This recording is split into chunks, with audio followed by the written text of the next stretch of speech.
Hi guys, in this show we're looking at Thomas, McQueen, Zabka, Heller, Cove, Shue, Morita and Macchio.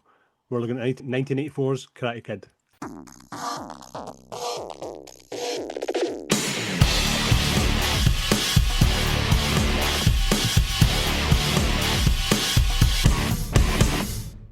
Can you believe that this film convinced an entire generation that waxing a car, painting a fence, and sanding a deck were all perfectly legitimate ways to learn martial arts?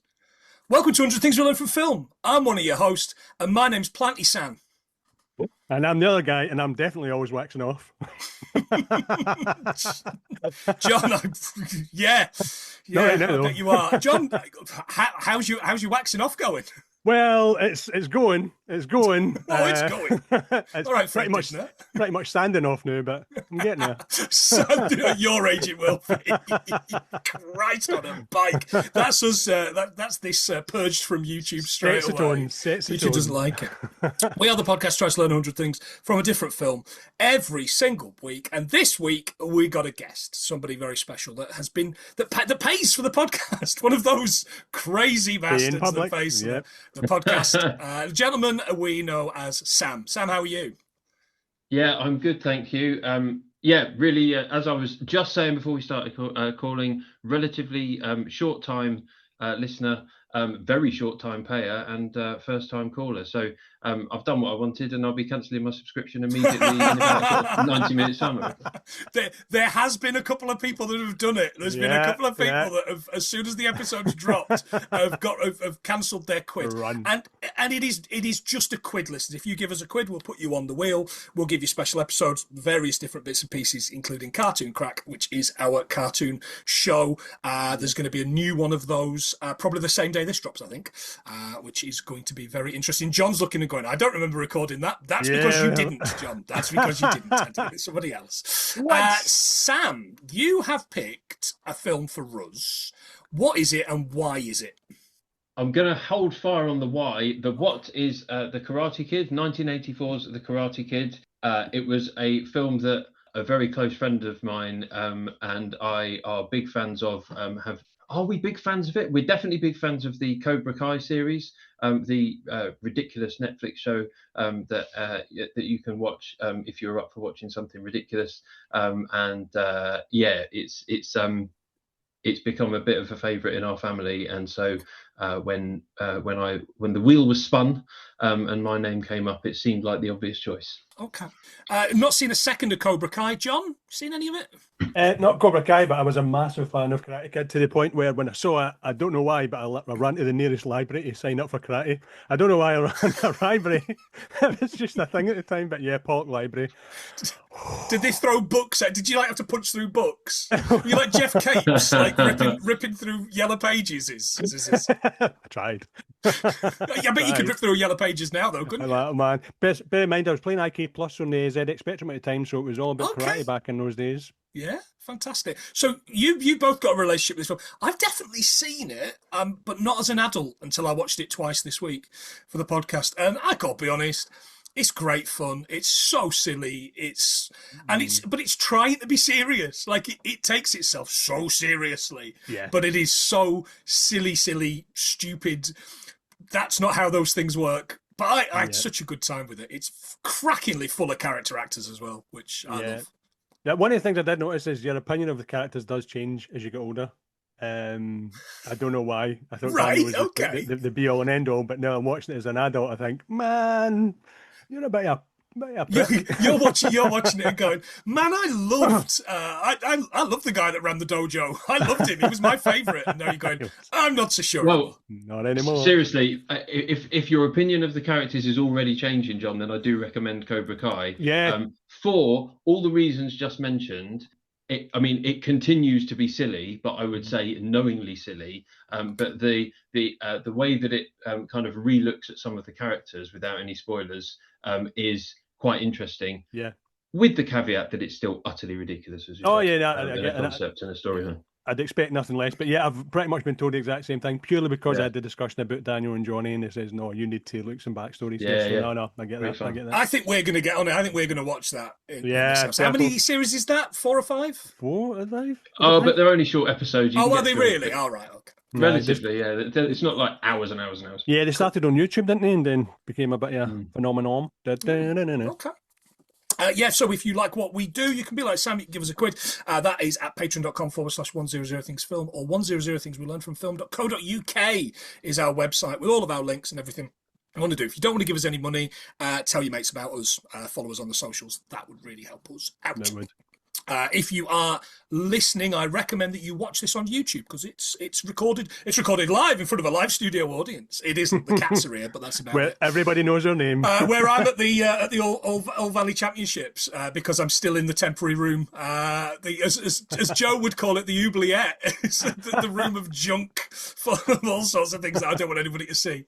And my back is too bad for me to lift it. Right. Anyway. Let's get on with it, shall we? Loads of spoilers if you haven't seen the film. If you haven't seen the film, what you've been doing. Right, so we start with a budget of $8 million, which feels really, really cheap. But watch it. Where is the money spent other than on this set behind me, which is quite blatantly at the rec centre? Yeah. Just a community centre, and they've tarted it up a little bit. Apparently the first part was a full crowd, but the second part obviously with the extras. But that first part, there was actually competitions going on. Oh, right. Okay. That's interesting. It made 130.8 million US. That's astonishing money. That's all right. Bonsai. You have anything on the studios at all, John? No, everything came up we've already seen, so I've pretty much done it to death, so I thought, you know what, let's just... Producer Jerry Weitraub, he did all of these, every single one of these flicks he's produced. Nashville and Dinah, which are good movies. Soldier with Kurt Russell. Oh, they follow up to... That's underrated. Yeah, it was follow up to something. I can't remember what it was, but they actually does it as a follow up to something. But I'll check. And all those Oceans movies, he produced all those. Started out as a manager of musicians, including John. You can't land your plane there, sir. Denver. Oh Jesus! Too soon. Apparently so. Too close. Okay. Not for Mauricio Pochettino. Director John G. Avildsen won an Oscar for Rocky and was nominated for a Razzie for the Karate Kid 3, which, Sam, you prompted me to watch, but I haven't finished Karate Kid 2, so I haven't got there yet. Well, Billy Conti, on the back of that, so Billy Conti did the first, second, third, sixth Rocky Balboa film, so... All right, all relative, big man, all relative. This guy, Avildsen, he was the original director for both Serpico and Saturday Night Fever, but was fired over disputes with the producers. There you go. Man, what a different career he might have had if he hadn't been an argumentative shit. Totally. Me too. Me too. True that. Right. So we open in Newark, New Jersey in September. Now, listeners, that is Newark, New Jersey, not New York, New Jersey, you FIFA scumbags. New Jersey's not in New York. Stop pretending it is. Stop pretending it is. Would you like to know the average weather out there in September? Why not, John? I know you might know. We've started well. Why not? The daily highs are 24.5 degrees and the lows are 15. There you go. So that's why they're moving, for the heat, not the job. Probably. Okay. Lucille and Daniel are leaving the place where Tom Cruise lives in the War of the Worlds, I think. That's true. Yeah, it's very much like that bit where all those people get turned into dust. I don't really know what happens, but all their clothes don't. I don't really get that. Did you see all the kids though? All the kids chasing the car. Yeah. Apparently, they allowed them to do the film because they were harassing them and everything to the point where they had to actually give them that bit just to stop them from winding everybody up. Which I thought was quite cool. They're going to California, new life in California. Daniel isn't pleased, and that's because he has to spend days travelling, Sam. Days!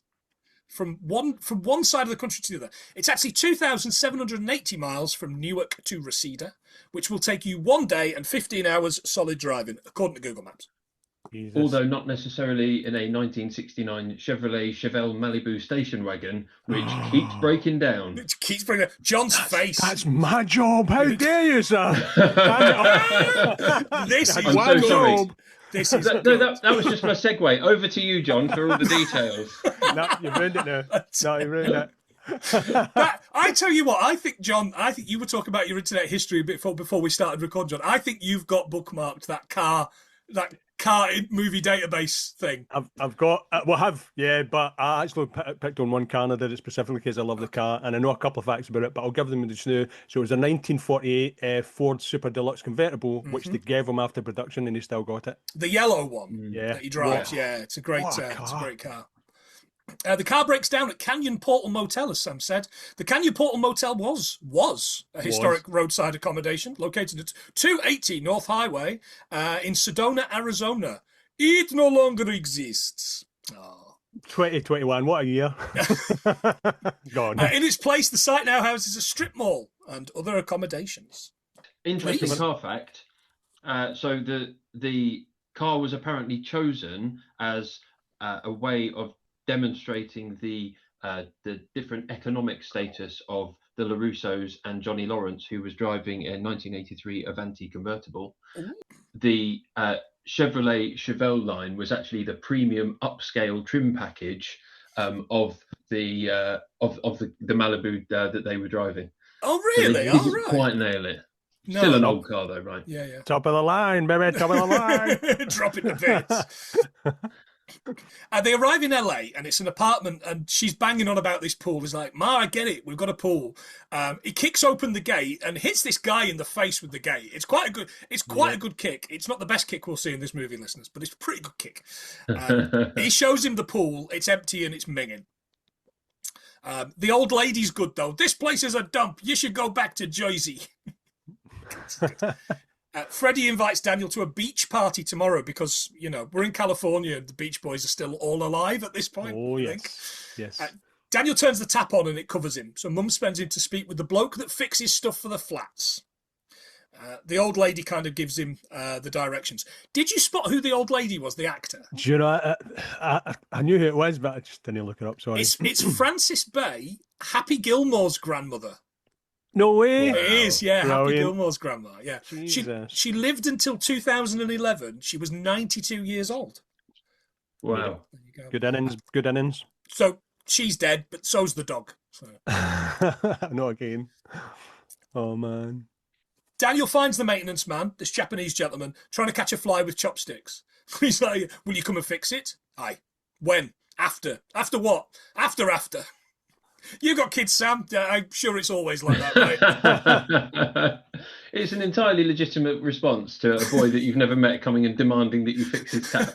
Yes. He's lucky he didn't get that. Could have been a judo chop in the end of the film, couldn't it? when we find out what Mr. Miyagi's capable of. Yeah, absolutely. Crane to the face. Oh, California Here I Come was written by Buddy DeSilva, Joseph Myers, and Al Jolson. Oh, wow. There you go. Wow. Might be one of the oldest songs we've done on this podcast. It was introduced during the West Coast tour of the 1921 Broadway musical Bombo. Bombo. Wow, okay. Interesting. Yeah, I just get the facts. I don't know the facts. I know. I just get the facts. I don't know how to pronounce them. Next day, Daniel's playing footy on the beach with his new pals. There's this Beach Boys rip-off song that I couldn't find anywhere. Bop Dee Dee. It is brutal. Bop Dee Dee, Ralphie. Papa gave. Ali Mills we meet now. Sorry, go for it, Sam. Can we talk about the football on the beach just for a moment? I know this isn't a football podcast, but Americans, that's not how you play football. Essentially, it's just a bunch of young men running after a ball. In the earliest days of soccer, the game lacked strategy, structure, or any form of cooperative passing. A team simply aligned in a chaotic, attack-heavy lineup such as 1-1-8 or 1-2-7. The introduction of actual tactics is not attributed to a single individual, but rather to a specific club. The players of Queen's Park Football Club in Glasgow, Scotland, I don't know if either of you have heard of it, were founded in 1867, not 1865 when the best clubs were founded. They invented what then became known as the combination game. So before Queen's Park, English teams relied purely on physical dominance, and it was only in an England-Scotland game, which ended in a 0-0 draw in 1868. No, in 1872, the first ever international soccer match was when the idea of formation started. It ended 0-0, but the English teams took away the fact that, wow, they passed the ball. Unfortunately, by 1984, this news had not made it to California. That's so true. Funnily enough, that football is still being seen, played regularly under Ange Postecoglou. So. Now in Saudi Arabia? Question mark. I don't know what's going on there. Anyway. We meet Ali Mills, little tiny baby Elisabeth Shue. Yeah, Shue. John, 3 years before she had her adventures in babysitting. Oh, what? My Robocop dream ruined, actually. Bloody Ali Shue. But she, in this, she seems, and I know it's a kind of thing, isn't it, that girls mature quicker than boys, but she seems 30, whereas, Ralph Macchio's like 12 or something. Yeah, but there's only a year, 2 years between them. Elisabeth Shue was 20, and she's done 20 on the release, 21, and Ralph Macchio was 22. It's the hair, it's the 80s hair, is exactly what it is that makes her look older. Yeah. There is also the, when they came to do the Karate Kid 3, which was set a year after Karate Kid, the original Karate Kid, the co-star, who I sent you her name the other day and now I forgot it. Blake Lively's sister. Yes. Ali Lively? Possibly. No. Anyway, Ralph Macchio was, I think, 11 years her senior. In the Karate Kid 3, she was supposed to be the love interest, and Ralph Macchio said, yeah, I'm not doing that. Oh, what a guy. Well done. Completely ruined the plot, but retained his personal integrity. So fair play, Ralph. Yeah, excellent. Oh, fantastic. Good on him. And that night they've started a fire, and Ali's giving him the eyes. So he does the only thing he can think to get her attention, kicks a ball at her. Yeah. We were all teenagers once. She asks him how to do keepy uppies. The answer is with great difficulty. Can I come in on this point? Please, yeah. I think there's something here about the danger of false narrative in films. So this is problematic because young children are going to watch this film and think that you can impress people that you want to be romantically involved with by doing kick-ups in front of them. And I am living proof that that is not true. We can talk also about other themes which are about to emerge in relation to toxic masculinity and this film's assertion that toxic masculinity is fine as long as you win. But the thing about kick-ups for me is the real take-home. Yeah, absolutely. Yeah, forget the toxic. No one's impressed. No one cares. Toxic keepy uppies. Jesus Christ, they're all toxic when I try and do them. Just then, the Sons of Anarchy arrive, or something. What's going on? The main one's Johnny. The Lost Boys. It is very much the Lost Boys, this, isn't it?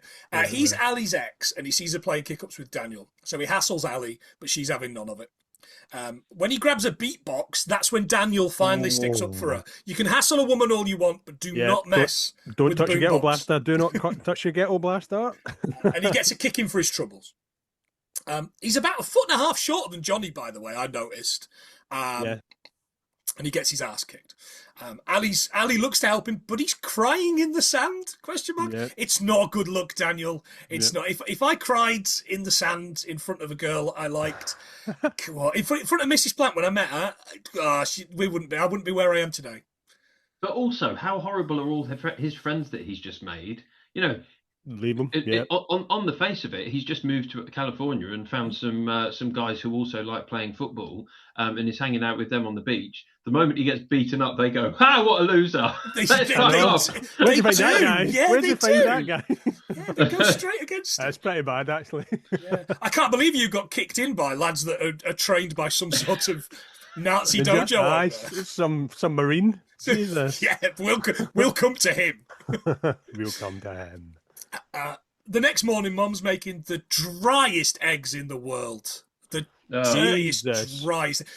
These are the eggs that the little lassie out of The Crow wouldn't eat, aren't they? She doesn't like eggs because, they just look awful. They don't look as bad as the eggs in last week's episode on Maximum Overdrive, though, John, do they?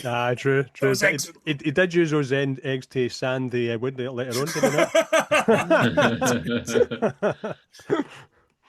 Spoiler. Yeah. She spots Daniel's face, massive black eye. He heads to school with or without the black eye. He's not bothered. Bananarama's "Cruel Summer" is the is the song here. Hot hit in 1983, gentlemen. Banger. Number 40 in the Stupid Sexy Flanders Ultra Pop chart. 32 in the New Zealand Present. 12 where, John? The Netherlands. I was just about to nearly didn't do it. You nearly didn't do it. 8 here, 3 in the Setidrika Braun chart, and 1 in a brand new chart, John. A brand new chart that we've never done before. Luxembourg. Oh, that was an anticlimax. I thought you were going to do the Luxembourg accent, John. Yeah. I nearly jumped in with the Netherlands after already ruining your car thing. Brilliant. In for a penny. Destroy the podcast. John's morning. I need another job. He spends all week sitting there furious that you've taken it down. No, I haven't got anything for Luxembourg because did you know it made me think? Because I was like, I've got to have a thing about Luxembourg. Nothing. I feel like Wayne and Garth, when they're doing the Delaware thing. We're in Delaware. What is? There's nothing. I mean, what's it famous for? Luxembourg is Luxembourg. Oh yeah, I guess the capital city is named after the country, or the country's named after the. Yeah, okay, that's lazy planning. See also Mexico City, Panama City. And that's it, right? San Marino. San Marino. Capital San Marino. Yeah, that was about it. Okay, look, I'm putting them down as things because I think we're quite short. The song that we were talking about for the film, it was ranked number 44 on VH1's 100 Greatest Songs of the 80s. And Billboard named the song number 13 on their list of the 100 Greatest Girl Group Songs of All Time. A list I am not interested in. You love the Bangles, shut up. Oh man, I do love the Bangles. Always walking like an Egyptian. The Go-Go's, yeah. Oh, go on then. Maybe I am interested. It's probably a decent playlist. Yeah, it probably is. Yeah, of course it is. At Sport, his friends spot him. Hey, Karate Kid. Done deal. Fantastic. There you go. I think it's been quite a few weeks since we've had a film that doesn't mention the title. Yeah, we've been doing all right. Even when they desperately try and shoehorn it in, like Maximum Overdrive. Ali approaches him and explains she's sorry about the eye, but she has been practicing keepy uppies. Yes. And this comes back to my founding problem with the film. Hey, I met that hot guy with the weird walk the other day. I'm gonna impress him by doing some keepy ups. Yeah. That's a really good point. He does walk like he's out of Goodfellas, doesn't he? So strange. The Ministry of Silly Walks is one of the most famous and enduring sketches by the British comedy troupe Monty Python. Originally aired on September the 15th, 1970 in Series 2, Episode 1 of Monty Python's Flying Circus, titled Face the Press.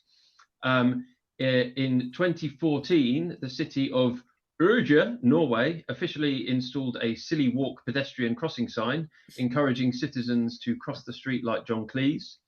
The sketch was officially adapted into a mobile phone game called Monty Python's The Ministry of Silly Walks, where players navigate the streets of London using ridiculous strides. And in 2022, health researchers actually calculated that travelling via the Silly Walk burns roughly 2.5 times more energy than normal walking, officially classifying it as a high intensity vigorous exercise. There you go. Yeah, John Cleese was onto something there. Yeah, sidewalks for normal walking. Fantastic. That is not where I saw that going, so I quite enjoyed Me that. neither. I love the fact that somewhere in Norway they did that instead of a painting for the fjords gag. They could have done that. That would have made perfect sense to me.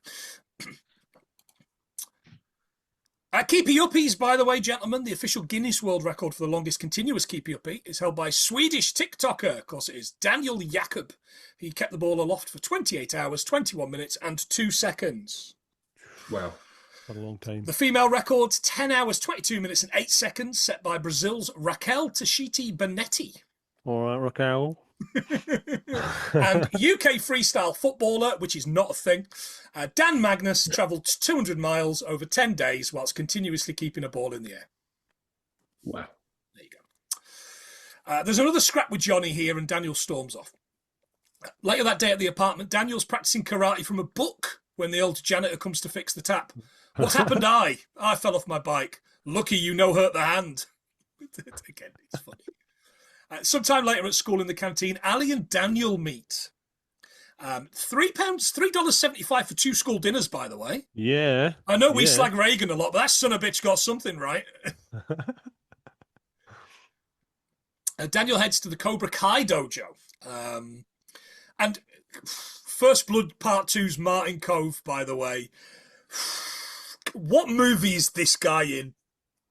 Because it's not the Karate Kid. He's angry. He's an angry man.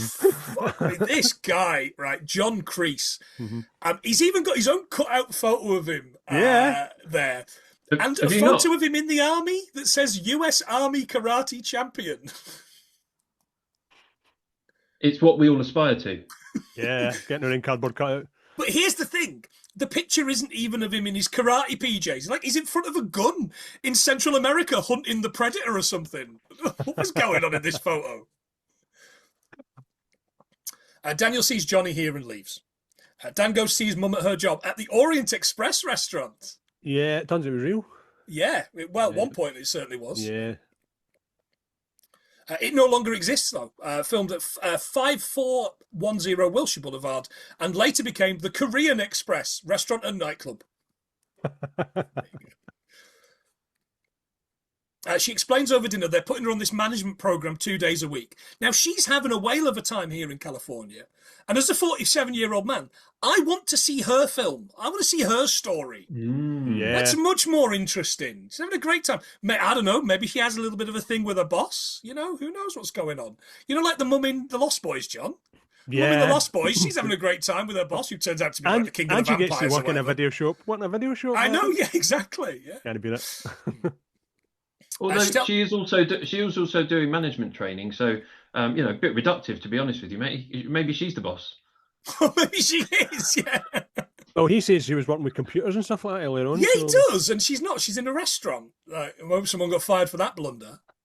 Maybe it's a computer restaurant. Maybe it's one of those that's got all the... they only serve chips. Hey, there it is. Well done. There it is. Cut that, John. Get that cut. That's the clip. Bites that chip. She tells Daniel not to be a quitter, that they couldn't afford karate lessons, and she knows the new girl on the scene is a blonde for some reason. Again, in her story, that I think is interesting. She's just told him she's got a promotion, and then he says, "Oh, I'm not going to do karate," and she says, "Okay, well, we can't afford it anyway." Well, what are you spending all your money on then, Mum? I mean, you've just had a promotion. You've just dragged me all the way from California. I reckon she's living the life on the quiet. Yeah. Do you reckon? She's out on the night. She's up to all sorts. She drops him off at the golf and stuff, and she's knocking back shots at the strip club. Yeah, she's in California. They're all green, those shots. She's on some sort of juice.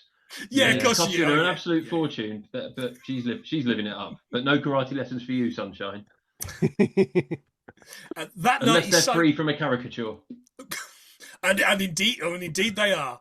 That night, Daniel's cycling home in the pitch black. How long was he eating his dinner here, by the way? I did question that. Like, how much food was she bringing him?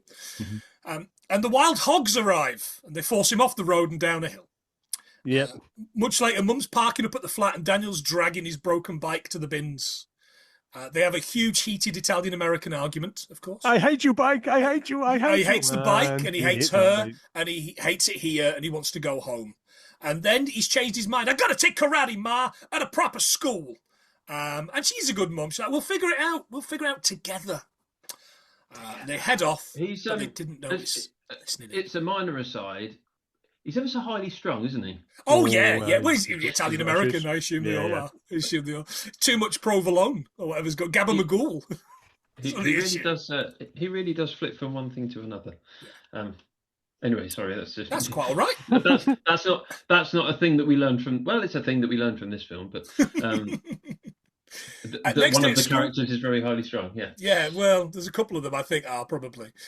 Daniel meets Ali and her friend Susan. Now, Susan's not really a character, but she is needed in a little while. They invite him to the arcade. Sorry. When they setting the scene at the school, there's a big sign that says "Truth, Liberty, and Toleration," which serves as a core philosophical triad forming the structural foundation of modern liberal political theory and open societies.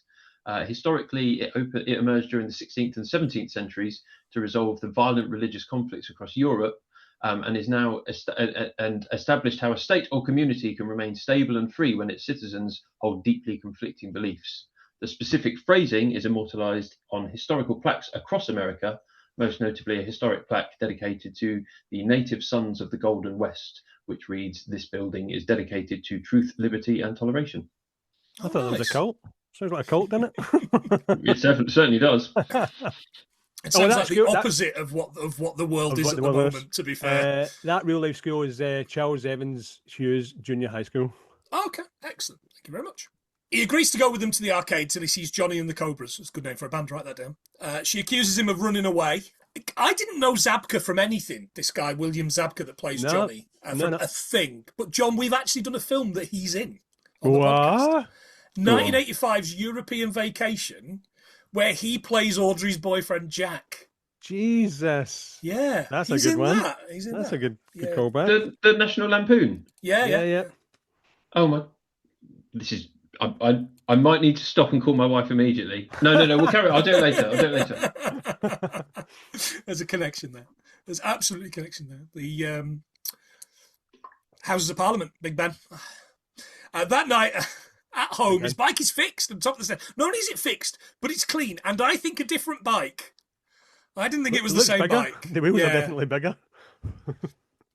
He heads to see the janitor, who shows him bonsai trees. Yeah. And we learn he's from Okinawa. Okinawa. Anything, gentlemen? Okinawa, Japan. No, I've just got the fact that he emigrated just before the events of Karate Kid. Okay. Okinawa, Sam, is the southernmost and westernmost prefecture of Japan. It consists of 3 main island groups: the Okinawa Islands, the Sakushima Islands, and the Daito Islands. Its capital is Naha. Naha! You found it.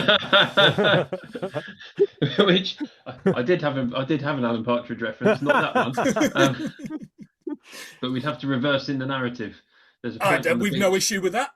There's a point on the beach where Daniel just sort of stands there with his hands on his hips, looking at Elisabeth Shue, and you would expect him to say in an Alan Partridge, "Oh, sex," or something like that.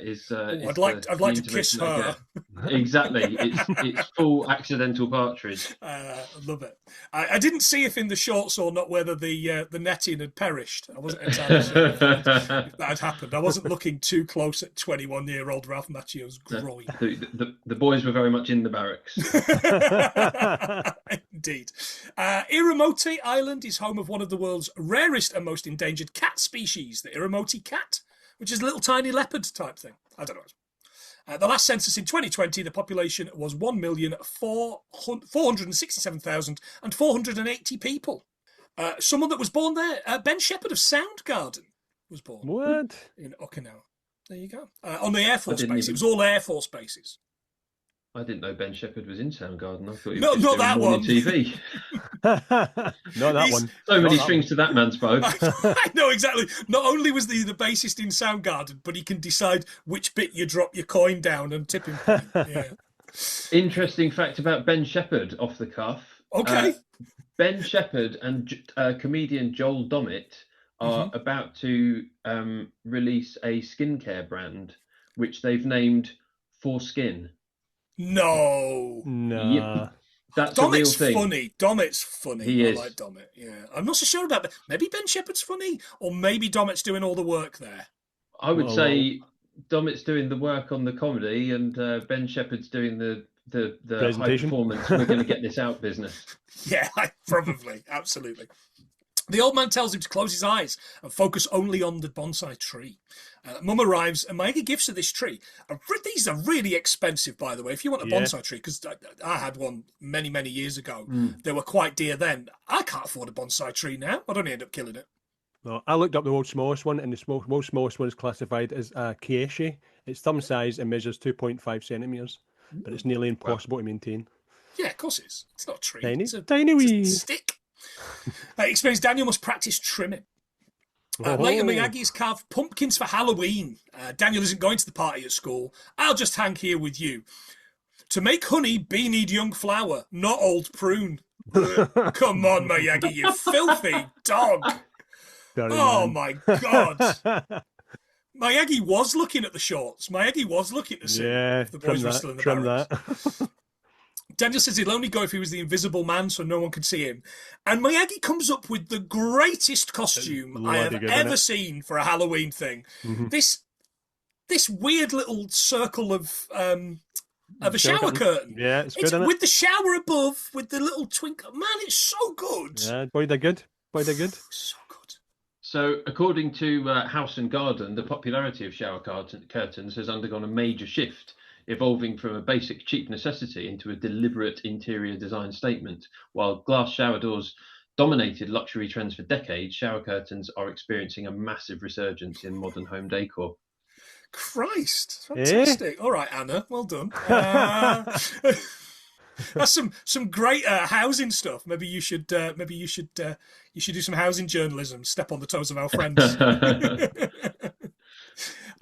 Oh, fantastic. Right. Okay. Somewhere in the notes here, I've got something other than that. At the school, Daniel approaches Ali's mates, and Ali's mate is like, "Oh, she must be into fungus." And I'm like, "Yeah, I didn't get that either." Weird. I know. Botanophilia, gentlemen, is the general term used for a strong romantic or sexual attraction to plants, not plants, which is sometimes used as a broad catch-all for flora and fungi.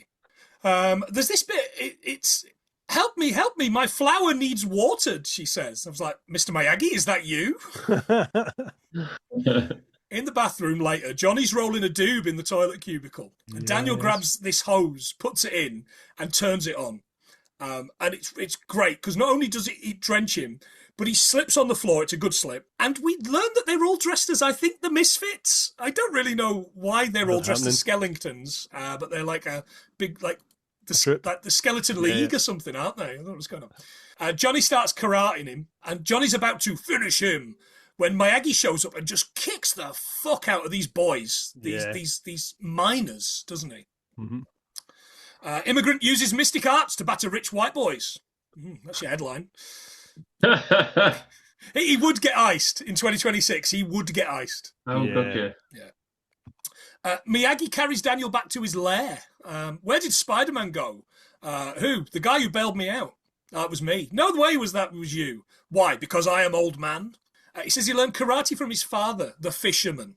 He says karate. He says te means hand and karate means empty hand. Didn't know that, so I learnt that, I guess. Yeah, me too. Daniel asked him to teach him for revenge. He says fighting is the last answer to a problem. Daniel asked Miyagi what belt he has. Canvas, $3.75, JCPenney. Yeah. $34 now. All right, $34 for a belt. I had to actually go into a VPN just to get the bloody price. How want to tell me? In Okinawa, belt means man no need rope to hold up pants. And it's good. It's good.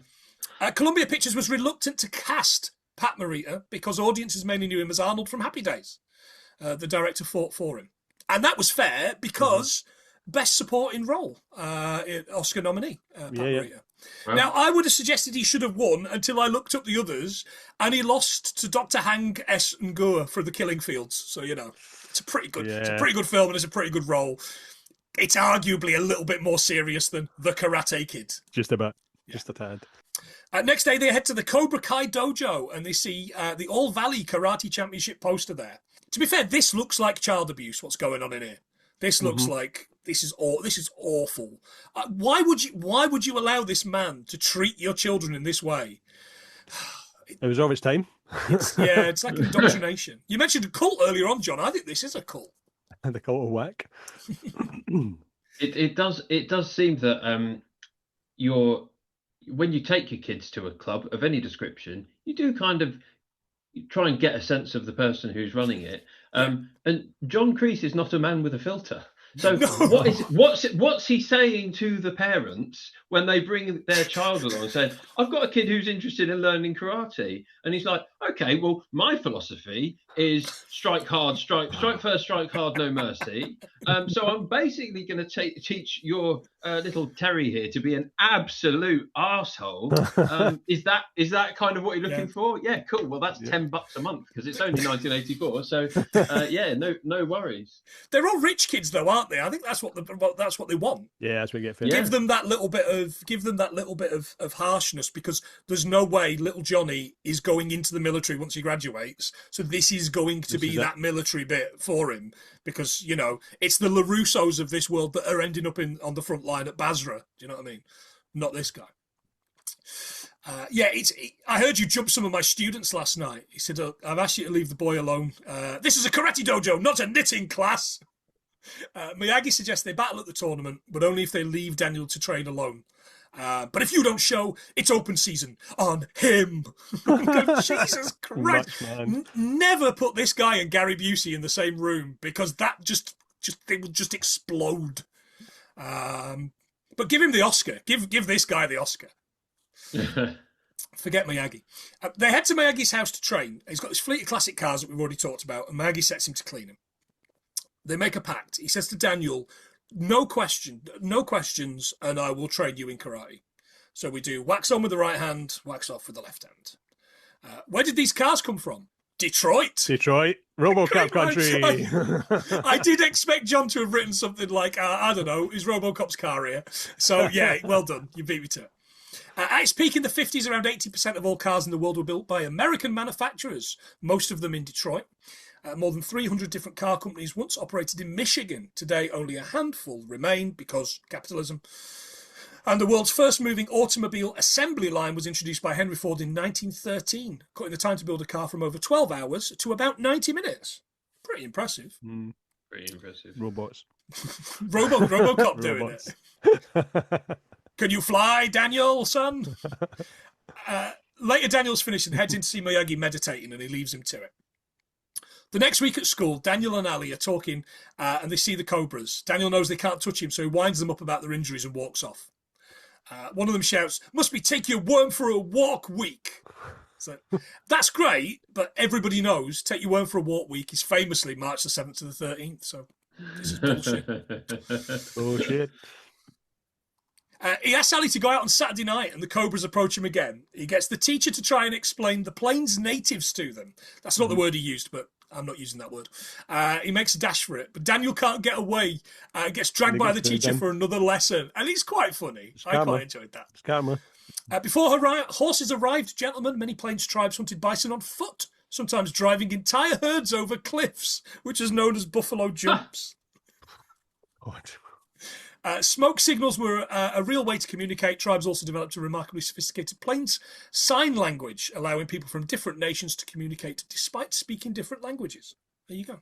Universal translator. Yeah, and we just stole their land. It's Saturday night, and Mum drives Daniel to this really big posh house. And the parents are waspish, and they don't really like how common he is. There's this weird bit about a broken brick.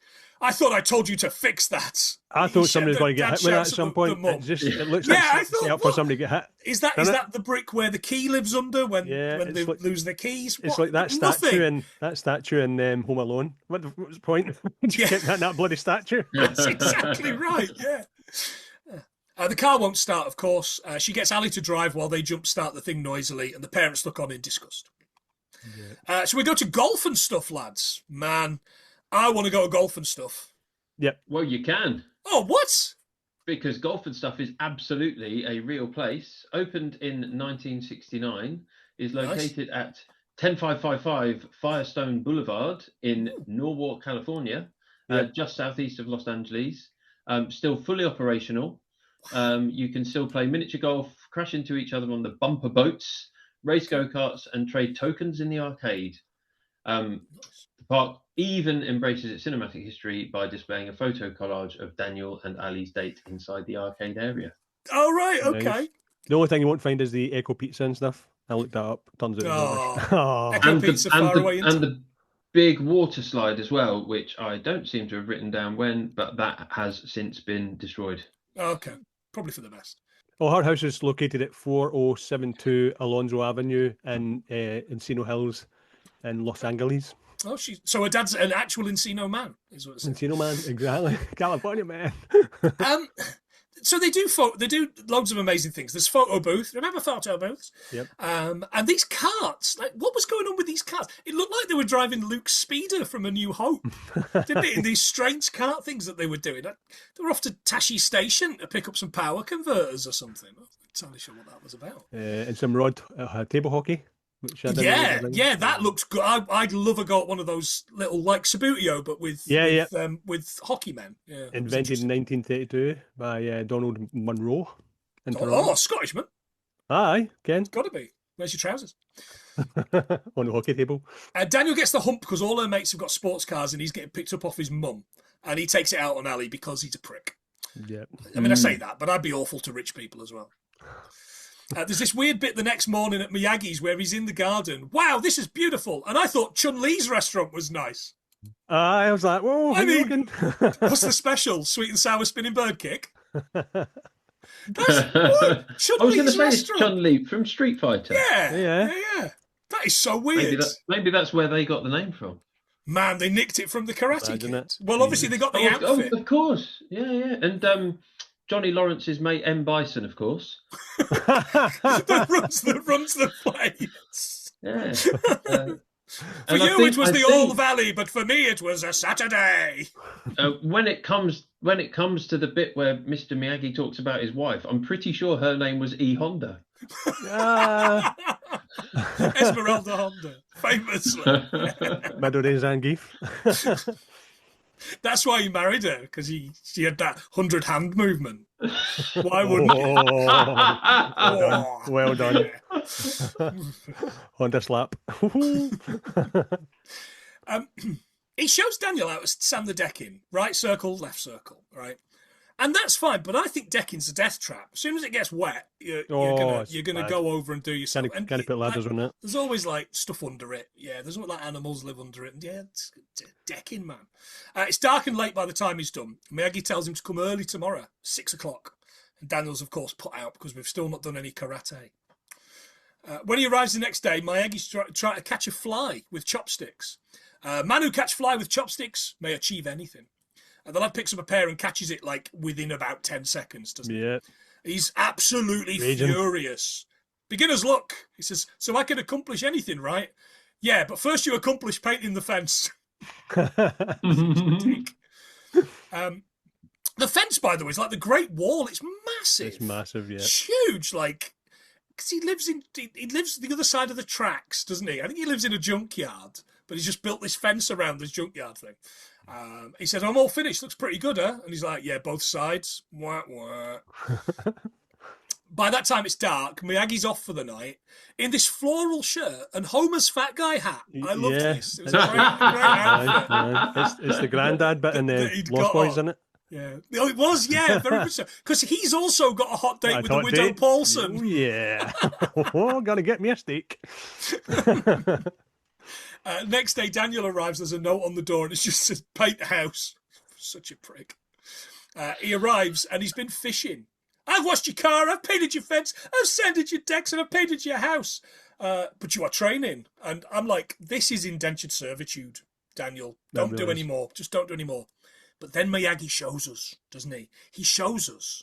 He shows us exactly what he was doing. The hands, everything. And then he rubs his hand together and he fixes Daniel's sore shoulder. And all of a sudden he's like little magic Japanese man. He's a magic Japanese man. Reiki, therapeutic touch. That's a real thing. All right. Phil Collins. No, that's the invisible one. Oh, right. I see. The shower curtain one, actually.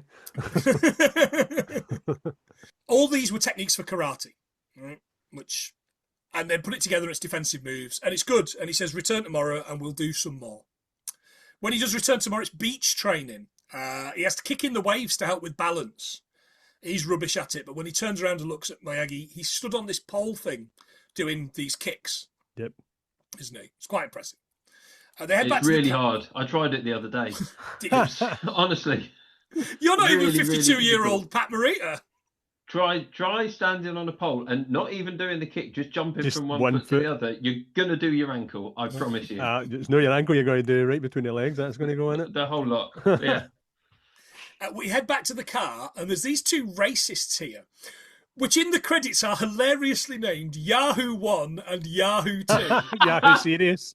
Which is brilliant. The one that talks, John, this is going to blow you away, is Larry Drake, the baddie from Darkman. Yeah, I bloody knew it. No, you can see it. Yeah. Miyagi's lucky he doesn't lose a finger to the cigar snipper from Darkman, isn't Yeah, it? exactly. Yeah. He karate chops these bottles, and Daniel's like, that's amazing. Where did you learn to do that? That was the first time. Apparently it can be done. I was looking it up and you can do it. It's more about precision rather than more power. Okay. Later at school, Daniel and Ali are playing football. She asks him to meet him at the country club at 9:30 on Saturday. Miyagi and Daniel are in a rowing boat. The old man's fishing and he's balancing, and he says, balance is key. Miyagi explains he hates fighting karate, so he doesn't have to fight. The old guy rocks the boat. Daniel falls in, and Miyagi thinks this is the funniest thing he's ever done, that any human has ever done. Apparently the reaction was real because the water was literally frozen cold. Oh, really cold? Near December. At the country club, Daddy's annoyed that Ali's dating Daniel. Johnny cuts in for a dance, and he wants a truce. Outside, Daniel, for some reason, is dressed like Rodney Dangerfield like a ballet, Caddyshack. like literally a ballet, like something that bloody. Park your car, mister. Well, and also, sorry, I'm jumping slightly ahead, but he decides rather than wait outside for the person who he's arranged to meet outside, he's going to sneak through the kitchen. Break in, yep. He goes through the kitchen like that bit in Goodfellas. We're just missing like the Ronettes and a Steadicam, and it's that bit where they go into the club through the kitchen. What is he doing? Sneaky. He spots Johnny and Ali dancing, doesn't he? And when Johnny sees, he goes in for this kiss. She fights him off. There's a crash in the kitchen, and he's just in this white suit. He's just covered in sauce, tomato. Yep. They've just thrown some tomato at him.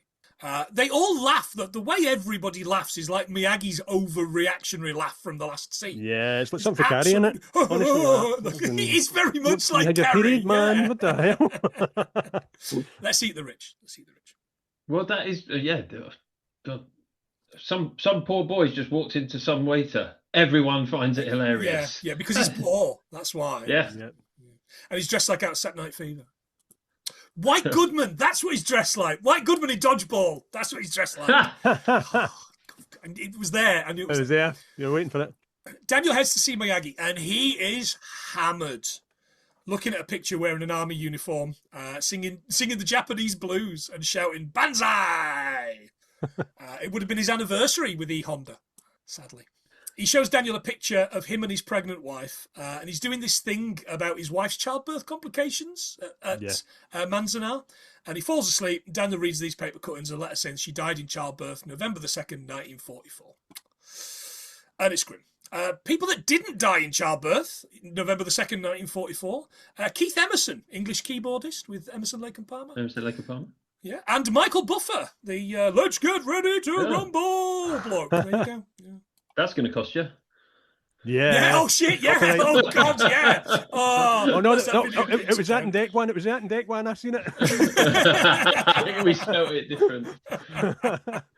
Oh man, yeah. He's famously litigious, isn't he, Buffer? Because that's literally all he's got. What he needs. Right, anyway, look, comedy podcast goes grim for a minute or two while we do the Japanese stuff. After the Japanese attack on Pearl Harbor, between 120,000 to 125,000 people of Japanese ancestry were forcibly removed from their homes. Around 70,000 were American citizens by birth, and nearly 2/3 of which people incarcerated were US citizens, and over 15,000 children were put in these internment camps because they, quote unquote, may have been spies, may have been Japanese spies. At Manzanar in December 1942, military police opened fire during protests. 2 Japanese Americans were killed and around 10 others were wounded, including a 17-year-old. George Takai was 5 years old when his family was imprisoned, and Pat Morita was also in a camp. In 1988, President Ronald Reagan signed the Civil Liberties Act. Surviving former prisoners each received $20,000 in compensation and a formal apology. There you go. Jesus. Right. Anyone got any jokes? No, after that. Got a magic trick. As the sun comes up, Daniel's practicing his kicks on the pole and his balance on the boat on his own. We get a birthday for Daniel, a cake, and Miyagi's old karate pajamas, which Mrs. Miyagi made back in the day. Yeah, he designed that logo. Did he really? Yeah. Wow, right. That's pretty good. How do they fit both of them? Yeah, that's it. Exactly. But Daniel's a very little fella. Daniel's a very, very little fella. He gets his driver's license. He shows Miyagi, but the photo of him and Ali falls out of the wallet. You look good together. Different but same. It's a bit racist, Mr. Miyagi, but okay. No, different but different. Is this where Mr. Miyagi understands the difference between a male and a female? Is this where it finally happens? I get you. He's got long hair. You've got short hair. What is that? Daniel heads off to leave, but Miyagi wants to give him another present, and this is where he gets the choice of the cars. Which, John, you were probably about to tell us, but Sam already beat you to it. So. Yeah, beautiful car. Just remember, license never replace eyes, ears, and brain. Daniel says he's afraid for the tournament. Do you remember the lesson about the balance? Whole life is about balance. Do you understand? And he says, Mr. Miyagi, you're the best friend I ever had. And he goes, you're okay too. Now go find the balance. It's so brutal, that, isn't it? Cheese and ham, innit? Cheese and ham. You're okay too. Man, Miyagi, you're such a prick. Such an awful, awful man. That kid is just... You are the father figure this child has never had. And you're like, yeah. No, you're right then. If you want. Daniel is trawling the park. It could have been more brutal, to be fair. He could have said, that's a bit weird. Why don't you go and make some friends your own age? You're creepy, man. You're absolutely... You're a weird kid. Yeah. All I did was fix your bike. You're not my real sensei. Yeah, although I am secretly shagging your mum, and that's why I keep... Oh, man, that's the story. That's it. That's the story. Fix your faucet. That's why he spends all that time painting the fence while he's in the back room at the Orient Express. That's why her eggs are dry. Jesus, John! Come on. Not anymore. He spots Ali inside playing this light gun game and he's here to apologise, but she's having none of it. A mate says she walloped Johnny after the attack. Well, why didn't she say anything? She shouldn't have to. I mean, she shouldn't, but it would really help this movie. It would really cut us 10 minutes if she had. Outside, he admits that he's a jerk and he asks her to come along and cheer for her. They kiss and he lets her drive home. At the tournament, Daniel needs a belt to compete, and Miyagi says it's a black belt. He grabs her hand and puts it down to steal the guy that they're registering from's belt. Yeah. Could I take this opportunity to do my big reveal? Oh yeah, yes, please. Okay. So it takes quite a long time to get a black belt in karate. Do you not just get Elisabeth Shue to nick it for you? Or diet?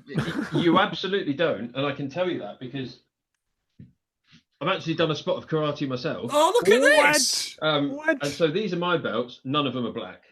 Okay. However, in order to get to first dan black belt in karate, typically takes between 3 and 5 years of consistent, continuous training. That timeline does vary greatly depending on your training frequency, the specific style of karate, and the dojo standards. However, as someone who has done some karate training over the last few years, I don't think sanding and washing cars necessarily counts towards that. So 2 to 3 structured classes per week, you could potentially, and Daniel is a good age for it, speaking to my sensei, that kind of 16 years old is a really good time to start. For boys, interestingly, a bit younger for girls works. But if you attend fewer than 1 to 2 times a week, like me, that can stretch the timeline to more like 7 to 10 years. Wow! What? Jesus! Well done, though. And I do know, I know people who have failed their first dan test, but this is where I get into potentially less of 100 things we learned from film and 100 things that this film got wrong about karate. So, no, we like that. We like why the films there's like there's a few more to come. Okay, no, that's yeah, because we're getting to that bit now. This is where that is going to be very, very important. Did you try and sand on, Sam? Did you try? Did you have a go? It's not. I mean, I'm not saying the Karate Kid never gets mentioned at karate lessons, but at training, but it's not necessarily as strict as Mr. Miyagi is around that. Can I just say, so in terms of that particular scene where he basically turns up and says, yeah, he's going to go and fight as a black belt, in order to go into a karate competition, and I am aware that there's different codes and there's different ways of doing these things, but in the Japanese Karate Association of England, you need your little Japanese Karate Association passport, in which you have to be registered. My hands are lethal weapons, and you get your little stamps for when you've got your belts and when you're entering tournaments. If you forget that book, you're not in that tournament. Wow. So the idea that you can just turn up and say, oh yeah, he's a black belt, is, let's say, spurious at best. You went really all in the revision for this film, didn't you? Jesus. I started 4 years ago, mate. Yeah. You only suggested it 5 years ago. Have you won one of these massive trophies that Daniel gets at the end of this movie? Well, look, I wasn't going to go on about it, but what I have won is, so this is my bronze medal from the Kumite at last year's JKA International Open. Wow. This is my silver medal from the Team Kata at last year's JKA UK Championships.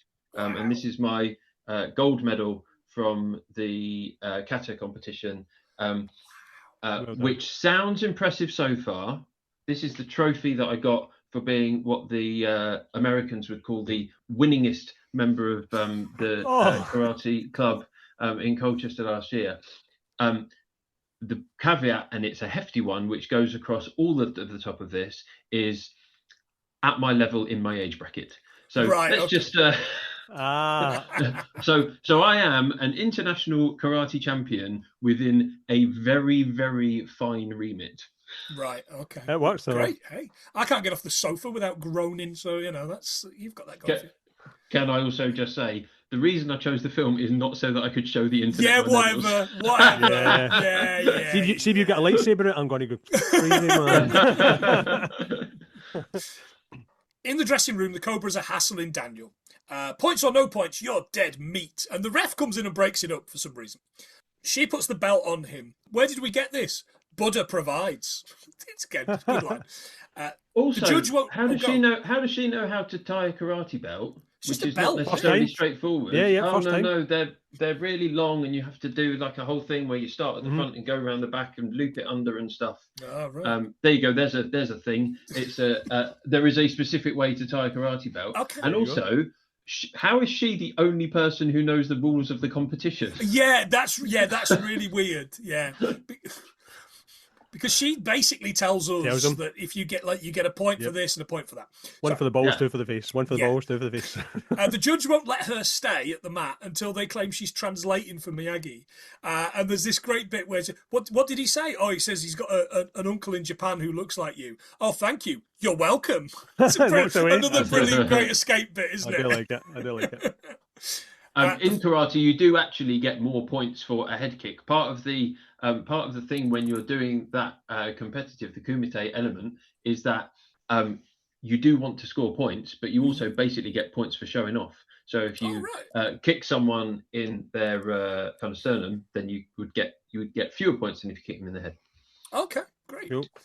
The first points fight for showing off is what attracted me. I'm not surprised. I'm not surprised. The first fight, Daniel kicks and knocks this guy out, and she shouts, "Whoa, Daniel, you're the best!" Which then throws us into this montage to "You're the Best." Performed by Joe Esposito and written by Bill Conti, John, as you mentioned before, for the music, and Ali Willis for the lyrics. Conti, we know from, as you say, all of those, but also Master of the Universe, which we did a couple of months ago. But Willis is even better, in my opinion. This is great. She co-wrote hit songs including September and Boogie Wonderland for Earth, Wind and Fire, both great songs. Nice. And What Have I Done to Deserve This? For Pet Shop Boys. What? Dusty Springfield. Wow. I love that. It's an absolute that's good. banger. Yeah, that's good. Yeah. She won 2 Grammys for Beverly Hills Cop and Colour Purple themes. And the latter was nominated for a Tony Award. And this is my personal fact of the show. She was also nominated for an Emmy for I'll Be There For You, the theme tune to Friends. Wow. How good is that? Impressive. I don't particularly like Friends, but you can't deny that's a toe tapper. The song "The Best" features the lyric "History repeats itself," which is something which has been criticised by fans and critics because it doesn't make enough sense for the scene, as it was Daniel's very first time competing in the tournament. Oh, of course, yeah. Now, this is borne out potentially by the fact that the song itself was rejected for Rocky III in favour of Eye of the Tiger by Survivor. Oh, wow. It was also then pitched for Flashdance, but lost out to Maniac before finally finding its home in The Karate Kid. Nice. Better song, Maniac. Better song. Joe Esposito, who sings the song, was the preferred vocalist for a lot of other soundtrack films. He sang "Lady, Lady, Lady" in Flashdance, "Come Into My Life" in Coming to America, "Just Imagine" Way Beyond Fear in Thief of Hearts, also from 1984, and "Face to Face" in Solitary Men, and "Diamond Lizzie" in Scarface. Oh. He also collaborated a lot with Donna Summer earlier on in his career. So there's a disco theme going through with both Joe Esposito and Ali Wells. I didn't know that he did Coming to America. Is he sexual chocolate? Sexual chocolate! Sexual chocolate! Randy Jackson! Leave the children of Randy Jackson. That boy good. Yeah, so we get all that. Daniel makes his way through these goons, including a Cobra. There's a break from Miyagi to patch him up before the semi-final. Johnny fights his semi and wins. Daniel has Bobby Brown Cobra to fight. Not that Bobby Brown. Yep. And Martin Cove tells Brown to take him out in any way he can. And he kicks him in the knee. Oh, it's a sore. The bad one. So again, this is not particularly a technical point, but even as a novice watching that, he should have got out of the way of that kick. Yeah, he really telegraphed it. He basically jumped up in the air and landed on his leg, and he let him. It was a poor stance as well. He should have been stronger on his front foot. I agree. I couldn't agree more. In the changing rooms, the doctor leaves and he goes, "I'll inform the judges." I was like, wait, is Daniel dead? What's happened here? Is this the end of the champ? What, go on, man. Oh, champ. Wake up, champ. Mr. Miyagi, do you think I had a chance at winning? You had good chance. He asked him to magically fix his leg using the Reiki that John mentioned. Rubs his hands together, and then we smash to him walking out. "Daniel LaRusso's going to fight!" the guy shouts. For no reason at all. For those of you who haven't seen Cobra Kai yet, and I hate spoilers, but I will tell you that there is a phenomenal callback to Reiki that takes place in Cobra Kai. I mean, Cobra Kai is a callback show, but there's one moment which is just absolutely it's brilliant. It's brilliant. It's one of the funniest things that happens in that series. I'm looking forward to seeing it. Fantastic.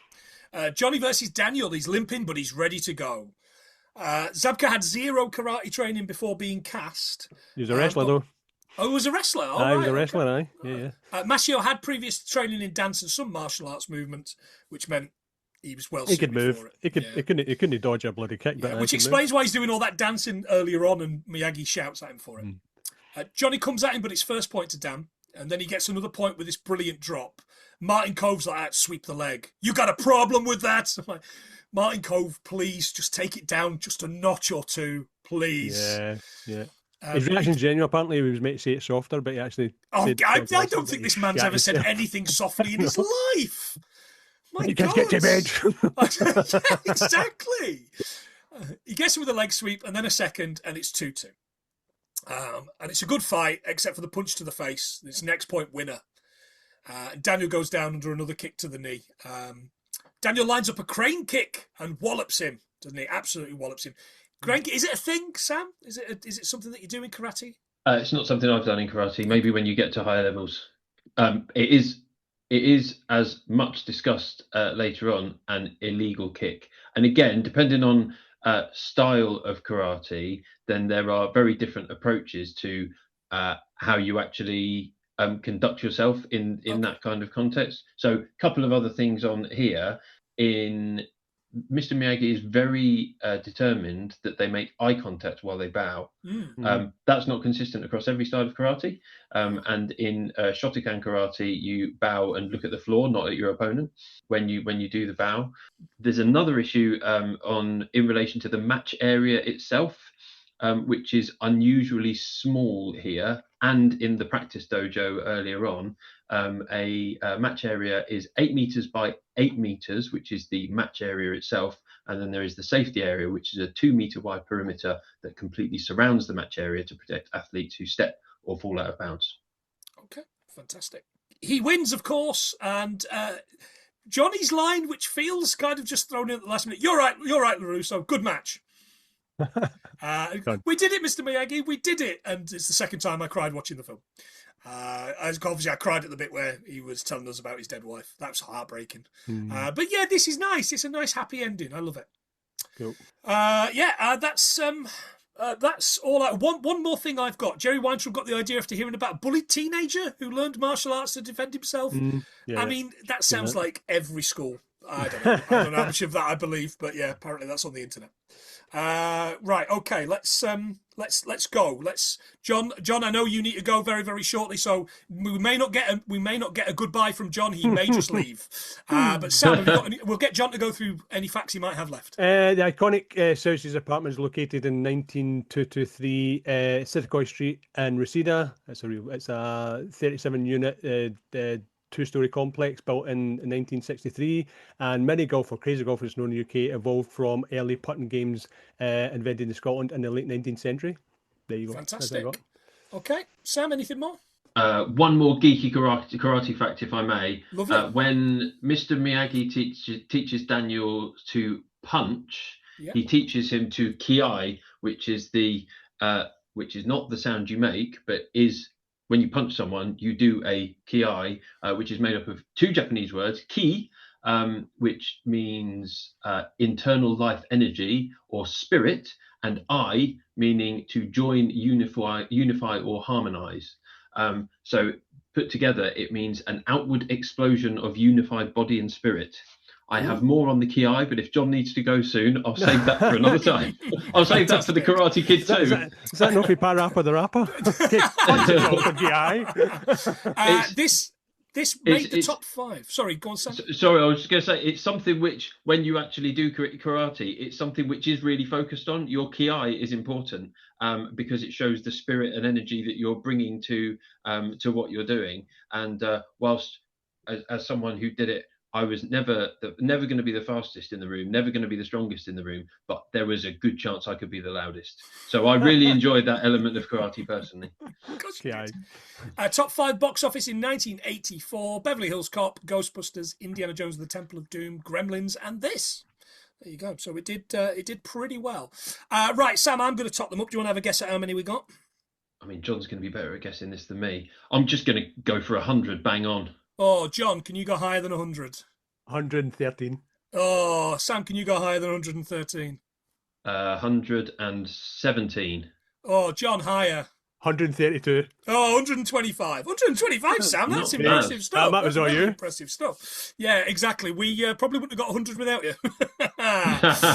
Fantastic. Ki. Sam, anything to plug? Probably not. No. Your dojo? Your own personal dojo? Yeah, no, absolutely. Where you scream at kids? Well, no, everyone go and watch Cobra Kai. Yeah, absolutely. No, it's on the list, definitely on the list. Definitely going to do that. John, just in case you drop off, do you want to thank the lovely people before I do the patrons? No, thank you, and thank you, Sam. That was interesting, and it's made me want to watch Cobra Kai even more. It's been recommended, but I'm definitely going to watch it. Thank you so much. Great. Fantastic. Those patrons, including Sam, the people that give us the cashola, are somewhere on this list that will not load. So that's really good, isn't it? So you can do so at 100thingsfilm.co.uk or patreon.com/100things film. We have got Phil Fairish, Rachel Plant, Gadget, Stig, Josh Wilson, Gav and Dan Belson, Gav McGill, Ian Graham, Mono and Kira, Biggie. We have got Joe Higgins, Aaron Huggett, Nigel Davies, Ian McComish, Maria, Ali, Dale and Megan, Jen Stewart, lovely Rob Jones, Kieran Corrigan, Oodles, Candy, James. I've got a couple of repeats here for some strange reason. I don't entirely know why that is. We've got Angry Kurt, Dean, David Lim, Luke, Kyle, don't know why all these people are on here that have not paid for a long, long time. Benicio del Sanchez. Yes. David Lim, and that gentleman there that you're looking at if you're watching on YouTube, Sam. So thank you so much to those people that support the podcast, because it helps us pay for all of this hosting, all of that nonsense, and whatever goes towards whatever charity stupidity we're doing. I think we're due another charity thing, John, yeah, so we definitely. need to figure out what that's going to be this definitely.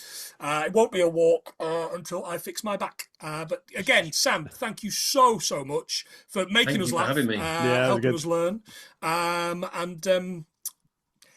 He's been Sam, he's been John, and this has been, inexplicably, 125 things that we learned from The Karate Kid. See ya. See ya. Oh, what was that? Karate. Oh, there it is. There's the noise. There's the T noise. Wow. Oh, I can't do that because it hurts my back. See you guys. See you guys.